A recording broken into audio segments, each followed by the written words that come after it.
Bonjour à tous, donc voilà, on est sur la première vidéo de la chaîne.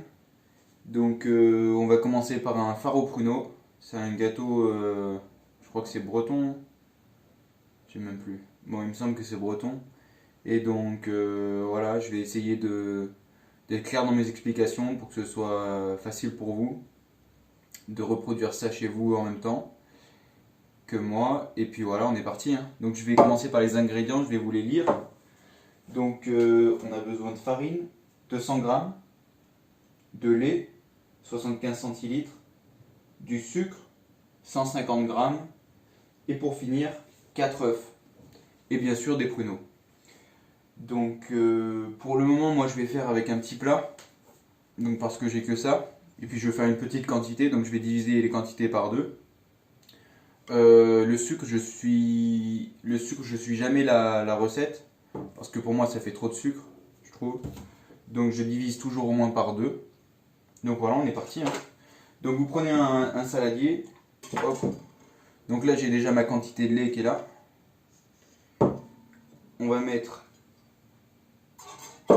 Ah oui, donc les œufs.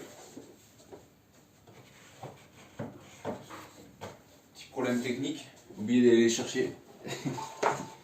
Donc voilà, je vais mettre 2 œufs. Donc je divise par 2, je vous le rappelle. Hop. Et d'un. Et deux.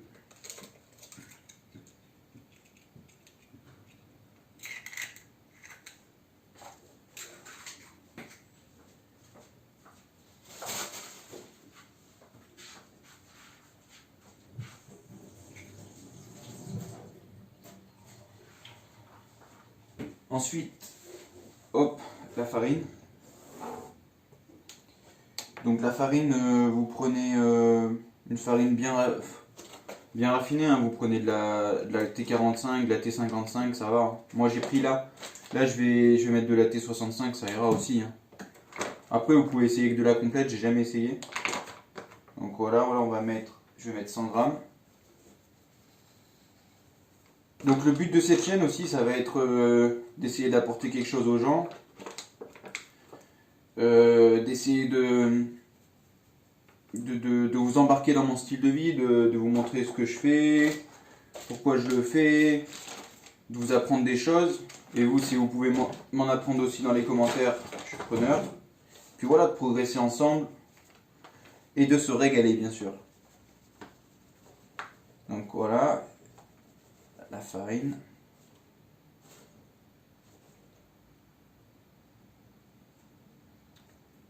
On est bon.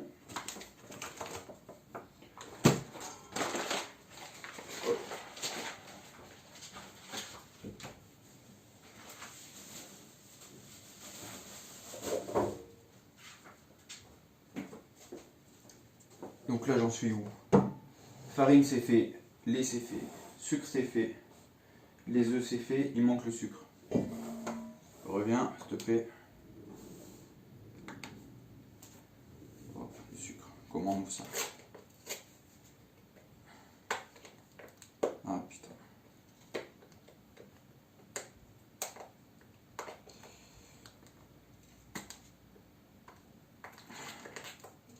Donc là je vais diviser par 2. Donc je vais mettre 75 g de sucre. Et comme ma recette elle est encore divisée par 2, je vais mettre 37,5. Allez.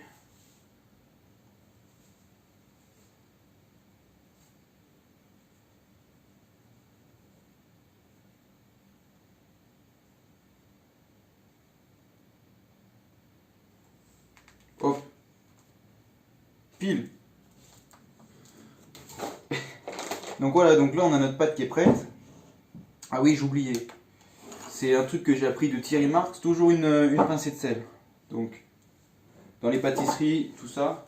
Donc selon la quantité que vous faites, toujours une pincée de sel. Il dit que ça apporte quelque chose, donc on va le croire. Bon voilà, une pincée de sel. Donc même deux, vous. Enfin, faites en fonction de la quantité. Là, je trouve que voilà, c'est bien une pincée à peu près. Donc voilà. Allez, on est parti. Le côté sportif de la cuisine.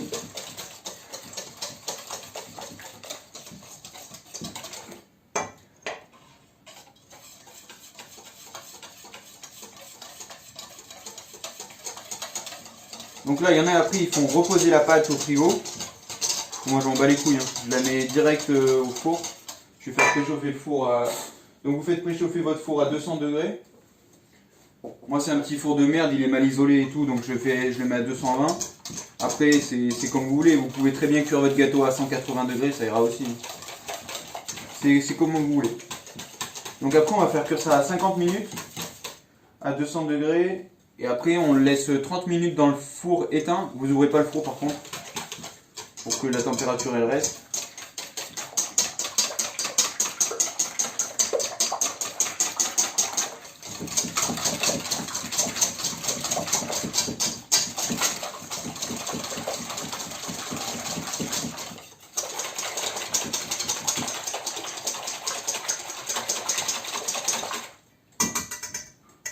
Là, on est pas mal. Ok. Hop. Ça, je le range.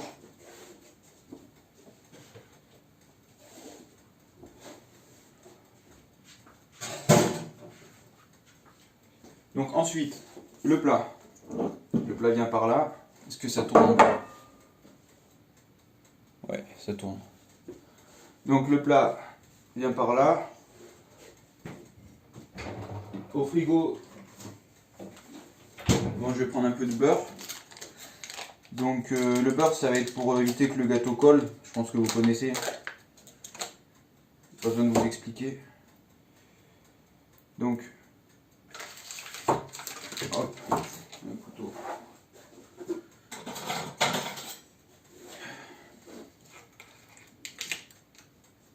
Donc ce que vous pouvez faire avec les pruneaux aussi, donc noyauter, dénoyauter comme vous voulez, mais c'est les tremper dans la farine avant de cuire, avant de les mettre, je veux dire, dans le plat, pour éviter qu'ils tombent au fond de votre préparation en fait.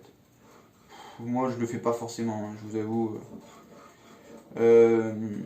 Ensuite, qu'est-ce que je peux dire? Ouais, donc au niveau de la cuisson, choisissez un plat qui prenne bien la chaleur, qui restitue bien la chaleur. Évitez le Pyrex par exemple. Pourquoi le Pyrex? Moi je trouve que c'est de la merde en fait. Désolé Pyrex, je vais avoir des ennuis. Mais non, le Pyrex ça restitue mal la chaleur. Donc le cul de votre gâteau il sera mal saisi. Donc là moi j'utilise quelque chose, c'est de la fonte. Vous voyez? C'est un plat en fonte. Ça restitue vraiment la chaleur. Vous